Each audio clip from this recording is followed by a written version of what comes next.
టైంలో కాదు బ్రదర్, 40,000 క్యూసెక్కులు దాటితే ఎప్పుడైనా పంప్ చేయొచ్చు.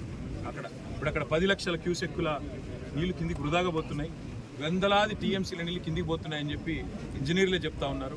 ప్రభుత్వ ఆదేశాలు రాలేదని చెప్తున్నారు. కాబట్టే మేము ప్రభుత్వాన్ని కోరుతున్నాం, వెంటనే రివ్యూ చేసి రైతుల గుండెల్లో భరోసా నింపండి. ఎప్పుడైనా చిన్న ఇదేం పెద్ద అర్థం కాని ముచ్చట కాదు బ్రదర్. ఎప్పుడన్నా మన ఇంట్లల్లో నీళ్ళు వస్తాయి, ప్రతిరోజు 1-2 గంటలు నీళ్ళు వస్తాయి. ఇది మున్సిపల్ నీళ్ళు. ఏం చేస్తాం మనం? ఇంట్లుండే బిందెలన్నీ నింపుకుంటాం, ఇంట్లుండే కుండలన్నీ నింపుకుంటాం, డ్రమ్ములు నింపుకుంటాం, పెట్టుకుంటాం. ఎందుకు?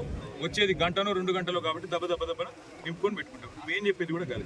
కింది గుత్తగా పోతున్నాయి నీళ్లు, వాటిని పంపు చేసి మొత్తం ఎస్ఆర్ఎస్పీ నుంచి మనం కట్టిన కాళేశ్వరంలో కట్టుకున్న రిజర్వాయర్లన్నీ నింపుకుంటే 240 పైచిలకు టీఎంసీల నీళ్లను ఆపుకోవచ్చు. 240 టీఎంసీలు అంటే 24 లక్షల ఎకరాలకు నీళ్ళు ఇవ్వచ్చు. ఒక టీఎంసీతో 10,000 ఎకరాలకు నీళ్ళు ఇవ్వచ్చు. నీళ్లున్నాయి, తప్పకుండా వెంటనే నింపి పెట్టండి అని చెప్తున్నాం. అంతకంటే ఇలా బేసిజాలకు పోవాల్సిన అవసరం లేదు. మేము చెప్పినాం కాబట్టి చేయొద్దు అనే ఆలోచనతో రైతుల కోసం చేయమని ప్రభుత్వానికి రేపు మాట్లాడదాం మిగతా విషయాలు.